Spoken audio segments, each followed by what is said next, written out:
Venkatarama Reddy Congress party అంతా కూడా ఆమె వైపు మొగ్గు చూపడంతో ఆమె మున్సిపల్ చైర్మన్ పదవిని ఆమె సొంతం చేసుకున్నట్టుగా ఆమె ఆ పీఠాన్ని అధిరోహించినట్టుగా తెలుస్తుంది రాధాకృష్ణ. మరొకవైపు శ్రీశైలం ఇప్పుడు రాష్ట్ర వ్యాప్తంగా గడిచిన సార్వత్రిక ఎన్నికలు చూస్తే ఖచ్చితంగా కామారెడ్డి పీఠం నిజంగా ఒక సెన్సేషన్ క్రియేట్ చేసింది. అక్కడ ఇద్దరు ముఖ్యమంత్రుల అభ్యర్థులను కాదని, అంటే ఒకవైపు రేవంత్ రెడ్డి పోటీ చేశారు, మరోవైపు కేసీఆర్ పోటీ చేసినటువంటి సందర్భం. ఇద్దరు అభ్యర్థులను ఓడగొట్టించినటువంటి కామారెడ్డి నియోజకవర్గం అంటే పెద్ద సెన్సేషన్. ఆ యొక్క గెలిచిన అభ్యర్థి విజేత ఎవరో కాదు, బీజేపీ అభ్యర్థి కాటేపల్లి వెంకట రమణారెడ్డికి చెక్ పెట్టాలి అనేటువంటి ఉద్దేశంతోనే ఈ రెండు పార్టీలు అంటే బీఆర్ఎస్ కాంగ్రెస్ ఇలా చేశాయని అనుకోవచ్చా?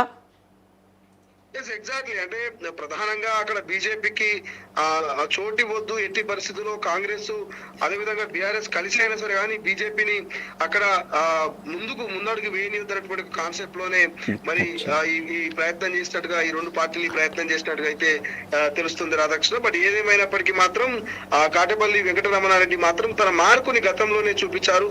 గతంలో మనం చూసాము అసెంబ్లీ ఎన్నికల్లో భాగంగా తన మార్కును చూపించారు. అటువంటి మార్కు చూపించినటువంటి కాటేపల్లి వెంకటరమణారెడ్డికి సంబంధించి అక్కడ బీజేపీని ఎట్టి పరిస్థితుల్లో ముందుకు రానివద్దు, బీజేపీకి సంబంధించి పూర్తి స్థాయి మద్దతు కూడా లేనటువంటి పక్షంలో కాంగ్రెస్ బీఆర్ఎస్ ఒకటవ్వడం మీద మాత్రం కొంత చర్చ జరుగుతుంది. ఎందుకంటే 16 స్థానాల్లో బీజేపీ గెలిచింది. 16 స్థానాలంటే మినిమం బీఆర్ఎస్ ఒకవేళ మద్దతు ఇచ్చినట్టుంటే, ఒకవేళ బీఆర్ఎస్ మద్దతు ఇచ్చి ఉంటే మాత్రం అక్కడ ఖచ్చితంగా బీజేపీ మున్సిపల్ చైర్మన్ పదవిని కైవసం చేసుకునేది. కానీ అక్కడ ఎవరు ఊహించని రీతిలో కాంగ్రెస్ బీఆర్ఎస్ ఒకటవ్వడం మీద కొంత చర్చ జరుగుతుంది. కేవలం బీజేపీకి మున్సిపల్ చైర్మన్ పదవులు దక్కకుండా ఉండేందుకే కాంగ్రెస్ బీఆర్ఎస్ రెండు కలిసిపోయాయనేటువంటి ఒక చర్చ కూడా జరుగుతుంది రాధాకృష్ణ. కామారెడ్డి మున్సిపాలిటీని చేజెక్కించుకోవడంలో బీజేపీ ఎమ్మెల్యేగా ఉన్నటువంటి ఎవరు కాటేపల్లి వెంకట రమణారెడ్డి విఫలమయ్యారా? 16 స్థానాలు ఉన్నటువంటి బీజేపీ ఎందుకు బీఆర్ఎస్తో టైఅప్ చేసుకోలేదు? దానికి అంతర్గత విభేదాలు, స్థానిక అంతర్గతంగా విభేదాలు ఏమైనా ఉండొచ్చని భావిస్తున్నారా?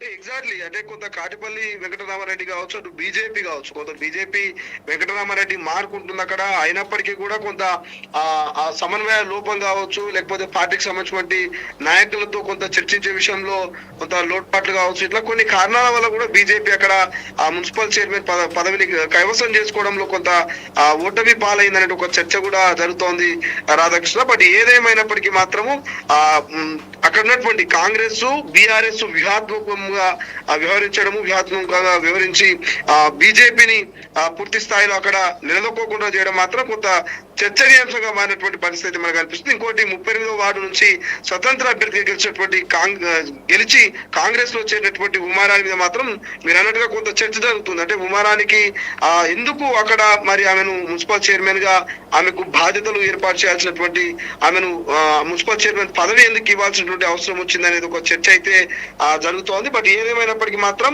ఇది ఒక అన్వయ పరిమాణం. అంటే రాజకీయాల్లో శాస్త్ర మిత్రులు శాస్త్ర శత్రులు ఉండరు అనేటువంటి ఏదైతే కొటేషన్ సామెత ఉంటుందో అది మరోసారి నిజమైనట్టుగా తెలుస్తుంది రాధాకృష్ణ. ఈ రాజకీయాలు చూస్తా ఉంటే, కామారెడ్డి మున్సిపల్ చైర్మన్ సంబంధించిన పదవిని చూస్తా ఉంటే.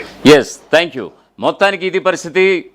BJP MLA Kamareddy MLA BJP MLA Katepalli Venkata రమణారెడ్డికి నిజంగా ఇటు ముఖ్యమంత్రి రేవంత్ రెడ్డి అలాగే గులాబీ బాస్ కేసీఆర్ చెక్ పెట్టారా అని అంటే కనుక చాలామంది రాజకీయ విశ్లేషకులు సైతం నివ్వెరపోతున్నటువంటి సందర్భం.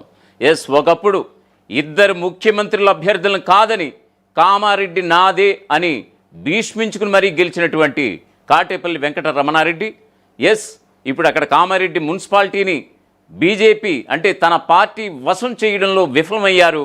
మరి లేదు, ఆయన విఫలం అవ్వడం కాదు, ఆయనకి కాటేపల్లి వెంకట రమణారెడ్డికి ఇద్దరు ముఖ్యమంత్రులు కూడా పరోక్షంగా చెక్ పెట్టారు. సో ఈ క్రమంలోని అక్కడ బీఆర్ఎస్ కాంగ్రెస్ అక్కడ దోస్తీ వ్యవహరించాయి. దోస్తీ మంత్రాన్ని వ్యవహరించాయి, స్నేహ హస్తాన్ని చాటుకున్నాయి. ఇటు కేసీఆర్ కావచ్చు, అటు రేవంత్ రెడ్డి కావచ్చు అనేటువంటి మాట అయితే కనిపిస్తోంది.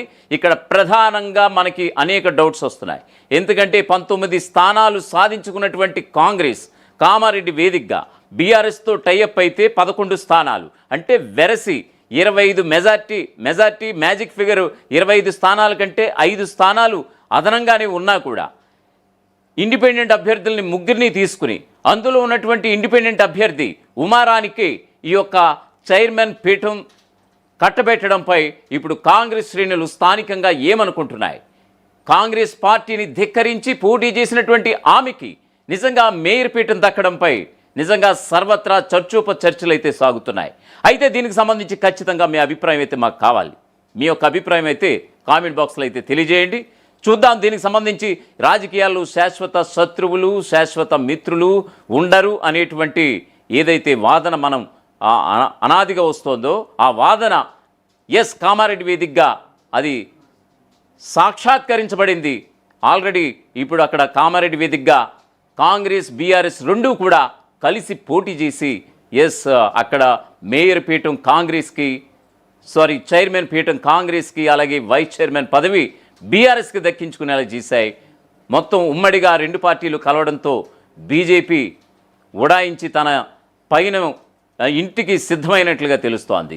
చూద్దాం ఇంకా 36 మున్సిపాలిటీలకు సంబంధించి హంగ్ వస్తే చాలా చోట్ల బీఆర్ఎస్ బీజేపీ కలిసినటువంటి సందర్భం, చాలా చోట్ల బీజేపీ బీఆర్ఎస్ కలిసినటువంటి సందర్భం, మరో చోట్ల ఇలాగా కాంగ్రెస్ బీఆర్ఎస్